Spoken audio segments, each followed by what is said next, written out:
This is the QTV Nightly News coming to you from our studios on Caraba Avenue, and I am Andy Kemmer. Thanks for joining us. Here are the main news headlines. By law, a 48-year-old Gambian faces life imprisonment in Germany for crimes against humanity committed in the Gambia during the Jammeh-era presidency. The presidential Meet the People tour enters the West Coast region, where two joint meetings are held for constituencies in Fonyi. The Ministry of Health, in collaboration with the National AIDS Secretariat and partners, briefed the media on Monday on the preparations ahead of World AIDS Day commemoration on 1st December 2023. In international news, global leaders are currently in UAE, Dubai, for the 28th Conference of Parties, COP28, from the 30th of November to the 13th of December. Also in international news, an ECOWAS Commission delegation and Nigeria's government Tuesday met with Sierra Leone's President Julius Maada Bio in a show of support for the country's government following a recent deadly alleged coup attempt. Those were the headlines. Now the news in detail.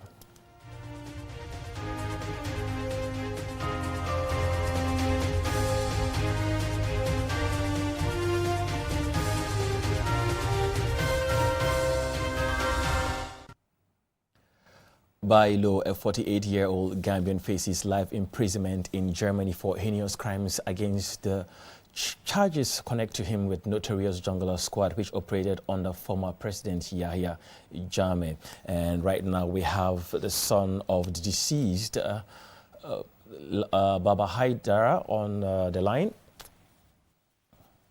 Yeah, hello. Hello, good evening, Baba. How are you doing today? Hi.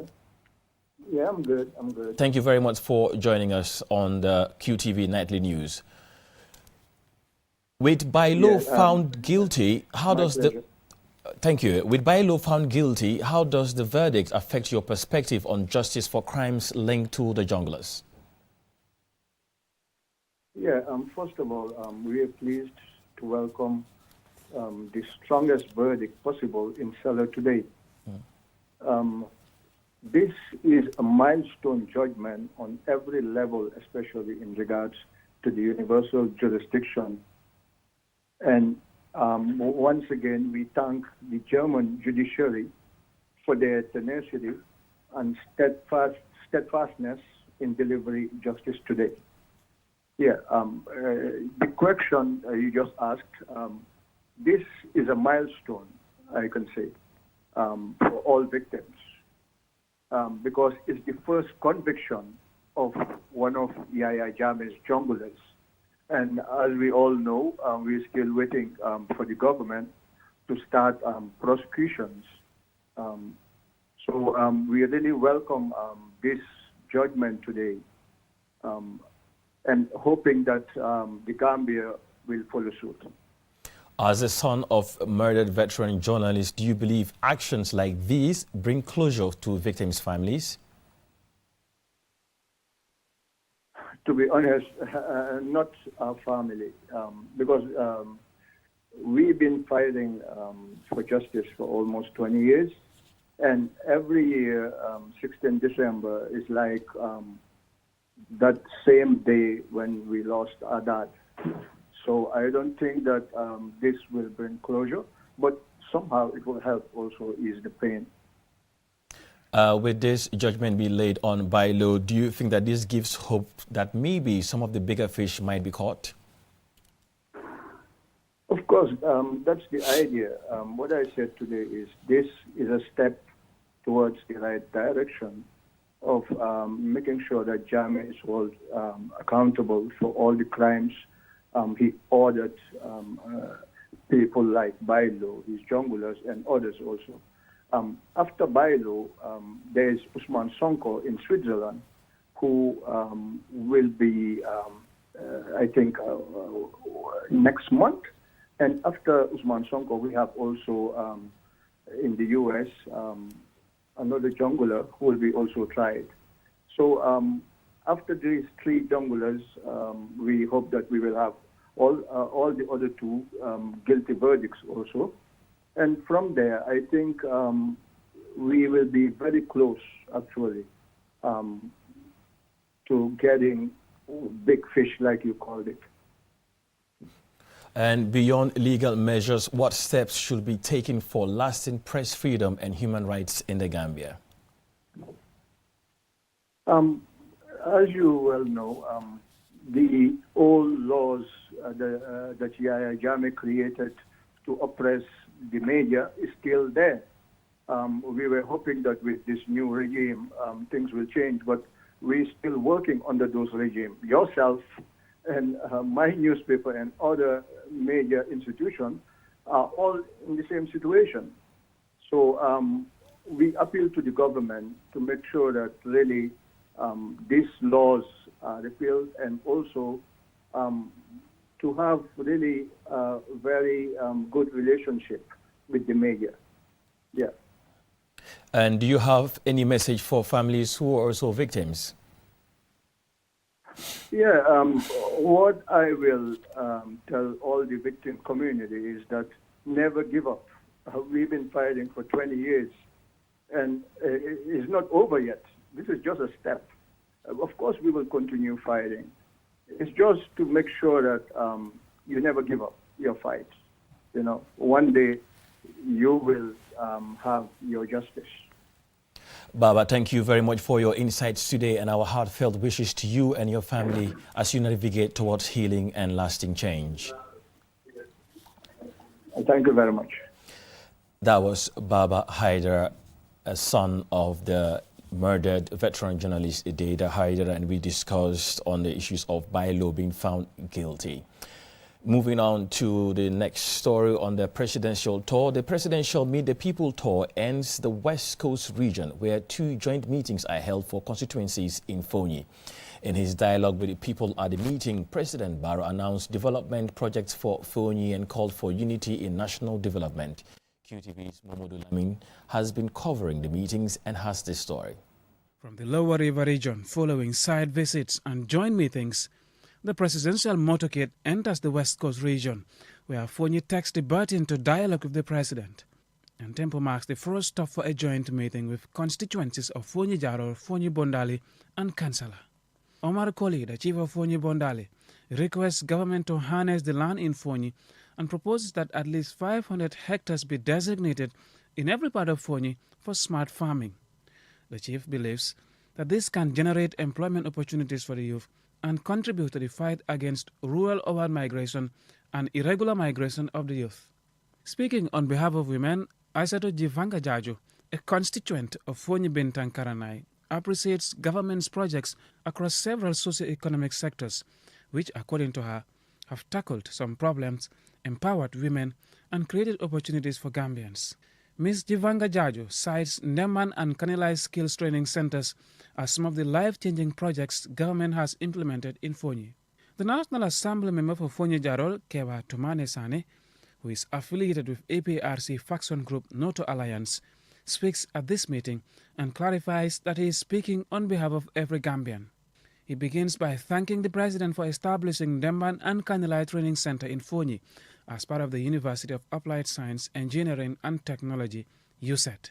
He recognizes that government can't do it alone, stressing that it takes a collective effort to develop the country. The National Assembly member ends his remarks by advising the president to pay attention to the security by equipping and offering them good pay to secure the country. The Minister of Agriculture, Dr. Demba Sabali, addresses the gathering and reports on government's agricultural projects through which many farmers and communities have benefited for agricultural production. The benefits include road construction, provision of thousands of kilograms of rice, groundnuts and maize seeds to farmers, and government subsidy on fertilizer. President Barrow addresses the crowd outlining his development projects in Fonyi, part of which is to improve access to health services by constructing health posts, expanding and upgrading hospitals. The Gambian leader announces that government is set to ensure universal access to electricity in the Gambia by 2025. In a project supported by the World Bank, the president reveals his government's plan to upgrade Buyam Hospital to a major referral hospital. The last meeting in Fonyi is at Somita village, where the president arrives to a rousing welcome. The Somita meeting is organized for the constituencies of Fonyi Berefet and Bintang. Landing Baji, on behalf of the youth, shares his appreciation for the skill centers government constructed in Fonyi. However, he reports to the president the poor condition of Somita High School and asks for government's intervention. Amically, the National Assembly member for Fonyi Berefet, who is affiliated with the APRC breakaway faction of Noto Alliance, describes herself as development-oriented public figure who is committed to partnering with government to bring development for the people of her constituency. The Fonyi Berefet NAM reports some challenges facing her constituency, including the lack of electricity and poor roads linking communities, which make access to hospitals difficult, and that after consulting government ministries, she had assurance of solutions. President Adama Barrow addresses the people of Fonyi for the last time on this year's Meet the People tour. The president observes that sharing a platform with members of the opposition demonstrates a peace and growing democracy in the Gambia. The head of state highlights his government's development projects in Fonyi, singling out Nemban and Kanilai Skills Training Centers as unprecedented development in the history of the Gambia. The head of state takes the opportunity to call on the people of Fonyi to be united and work towards the development of the country. Mohamed Lamin, QTV News. We'll now go for a commercial break. When we return, we have national, international, and sports news stories. Do stay with us. déglu leen ma xibaar leen yow mi jaaxle woon ngir am ay jumtukaay yooyu jëfandikoo ci sa waañ wa mbaa ci sa restaurant ba kaay ma déy la jaaxle jeex na Dekakila kër jongoma kitchen mooy saafara si lépp loo leen bëgg ci xeetu jumtukaay yu mucc ayib ci wàllu waañ te mu méngoo ak jamono te njëg gi neex lool Dekakila am na ko moo xam gas cookers heaters maanaam tàngalekaay coffee machine am nañu fa ceiling fan ak stand fan ak yeneen xeetu bagage ngir kër gi mbaa restaurant bi muy bagage yu mucc ayib yoodul gis feneen fudul fii ci Dekakila kër jongoma kitchen ñoo ngi nekk ca Serekunda Bambo jàkkaarloo ak Santhiaba garage Dekakila mooy yombal mbir yi ci biir kër yi ak ci biir waañ yi man ngeen ñoo jokk ci ndomba yi 34 82 307 mbaa nga jokk ñi ci 728 5372 ñoo ngi tam Facebook bindal Dekakila di Gambia di nga ñu gis mbaa nga laal ñu ci suñu email bi dekakilagambia@gmail.com rombu te réccu la yéexati ñàkk daw leen gaaw Dekakila mooy neexal kër yi ndax bu waañ yi neexee kër yi neex ak Dekakila rek féppay suus. Looking for the perfect place to promote your product or place your advert? Look no further than QTV. We are the premier destination for businesses looking to connect with Gambian audiences and beyond. At QTV, we offer a variety of advertising solutions to suit your needs and budget. With our diverse range of programming, you can be sure that your ad will reach a broad and engaged audience. From our popular news broadcast to our exciting music and entertainment programming, QTV has something for everyone. QTV, the premier destination for advertising in the Gambia. Contact us today and let us help you reach your audience.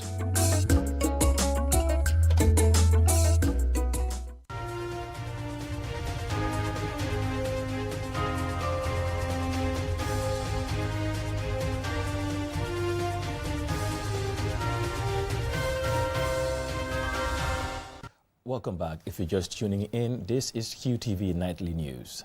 The Ministry of Health, in collaboration with the National AIDS Secretariat and partners, briefed the media on Monday on the preparations ahead of World AIDS Day commemoration on 1st December 2023. Lolly M. Kamara attended and filed this report.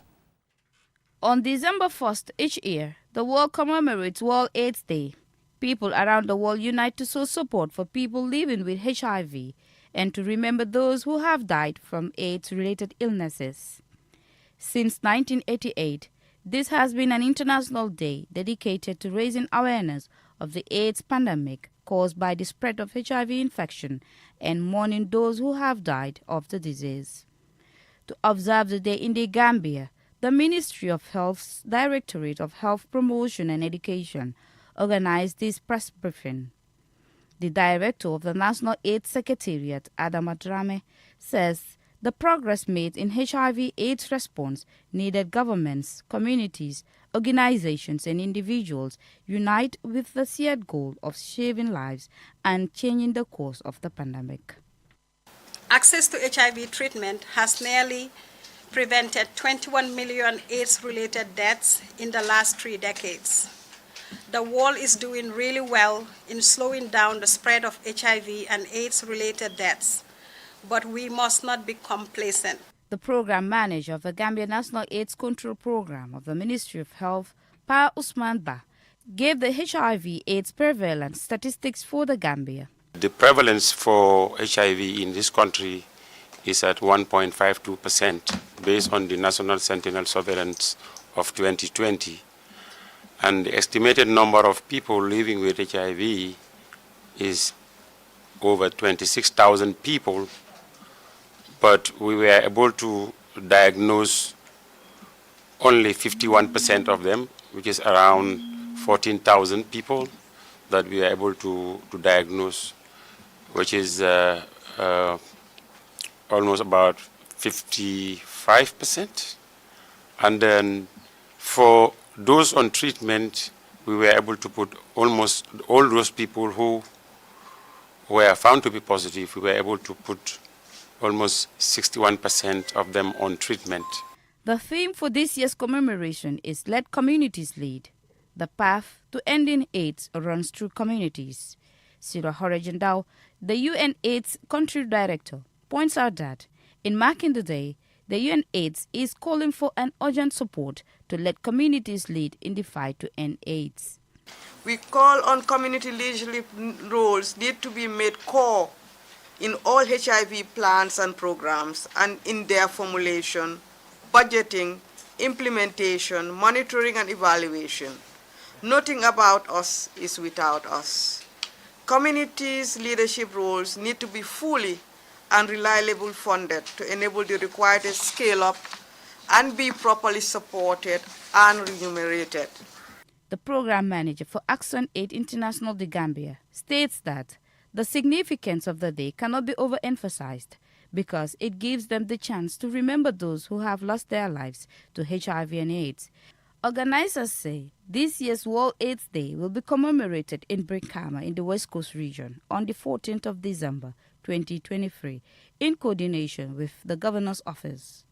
They urged people to come out on the day and get tested. For QTV News, Lolly M. Kamara. UKL University, a specialized intergovernmental organization, held its graduation ceremony on Wednesday for over 20 students alongside its 10th year anniversary at the Sir Dawda Kairaba Jawara Conference Center. Lolly M. Kamara was there and filed this report. UKL, an intergovernmental organization, was established in 2008 with a university mandate and charter published in the United Nations Treaty Series. It is among the world's few international intergovernmental universities. The Gambia became a participating member state in 2013. Among other services, UKL offers specialized distance learning and online programs to government-sponsored students and general students with a goal to prepare expert leaders for international civil service and global careers. This year's graduation ceremony was attended by a high-level national and international guests, including ministers from 6 West African countries. In his welcome remarks, the chairperson of the Board of Advisors at UKL de Gambia, Yahya Almatar Job, says the event is not just to celebrate the academic achievements of these exceptional graduates from around the world, but also as a testament to the power of diversity in education, perseverance, and the seeking of knowledge on a global scale. Momodu Mustafa Fane, the Vice-Chancellor of UKL University, states some of the degree programs offered by the university. There are various programs at the master's and PhD levels currently offered at UKL in public health, international law, business, finance, economics, and development, climate and energy studies, social sciences, sustainable development and diplomacy, and education. As part of its 2030 vision, the university will establish itself as one of the leading distance learning higher education institutions in the world. Here is Robin van Puyenbroek on behalf of the UKL Chancellor. So we can therefore all be very proud for the fact that UKL has been a true pioneer and an innovator in education. So as a result, UKL has been able to provide high quality and affordable education to thousands of students and carries hundreds now on a rolling basis in a variety of very relevant and impactful academic programs. There were several goodwill messages to graduates by ambassadors of the different countries. Gambia's Higher Education Minister, Professor Pierre Gomez, while congratulating the graduates, reveals that his ministry has been working hard to implement the transformation agenda of the Gambia's higher education sector. He went on to say this has allowed them to work towards transforming public tertiary education institutions into degree awarding institutions. Prof. Gomez implored the students to be good ambassadors of their various countries. So go back now and serve your country. Some of you are already serving as diplomats or serving as international experts in other institutions and so on and so forth. So shine in your workplace. Let them see knowledge in you. Badara Aliou Diouf, the late Vice President of the Gambia, and the late CEO of NACAG, Jibril Jaw, were awarded posthumous honorary degrees for their remarkable efforts in ensuring Euclid's presence in the Gambia. 2 of the 20 students that graduated are Gambians, and they were all awarded certificates for their outstanding performance. For QTV News, Lolly M. Kamara. We will now shift our attention to news outside the country.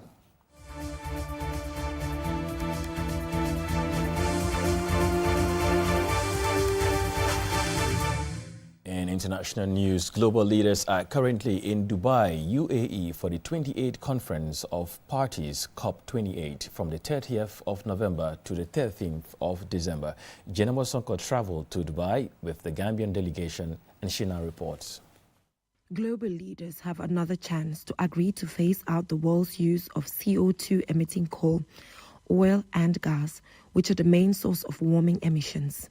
The Paris Agreement is a legally binding international treaty on climate change.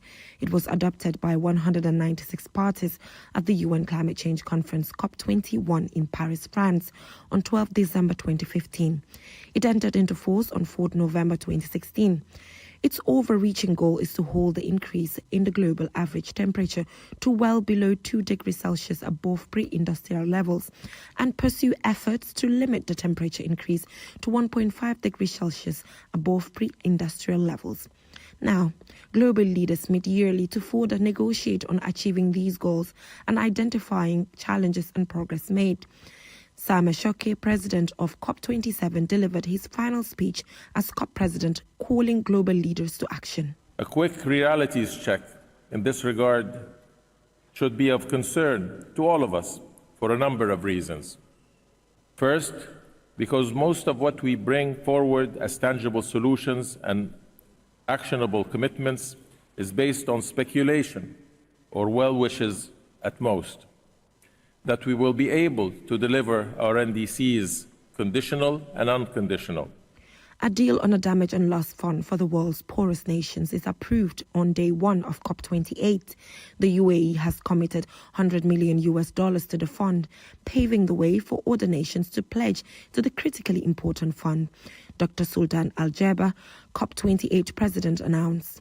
Dr. Jaber calls on global leaders to start the COP28 with a different mindset. Next 2 weeks will not be easy. Let's remember, our task is not only about negotiating text or putting words on paper. It is about improving lives. It is about people. From the students I met in Bangladesh to the young entrepreneurs I saw in Nairobi, to indigenous communities I visited in the Amazon basin. All of us want and need the same things. The Gambia contributes less than 0.01% to global greenhouse gas emissions. Despite that, the Gambia is one of the most vulnerable to the effects of climate change. This is what Babukar Zaidi Jallo, Deputy Permanent Secretary of the Ministry of Environment, and Sambo Kinte, Senior Climate Change Officer, are looking forward to at the COP28. The global stocktake we are currently working on that as well. Basically, the stocktake is to see what has been done so far. the end this is working, how much mitigation is ongoing, how much adaptation is ongoing. And I think as things stand, we've seen that not much has been done with regards to mitigation.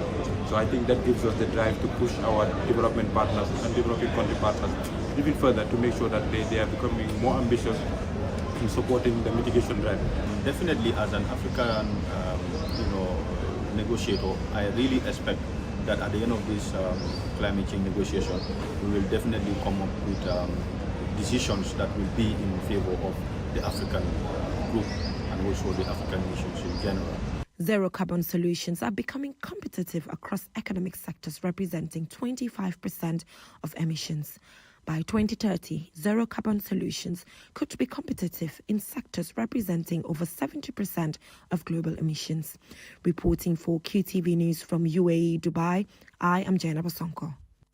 Well, that's all we have for you in this edition of the news. But please don't forget to get interactive with us on social media by following us on Facebook, Instagram, YouTube, and X at QTV Gambia.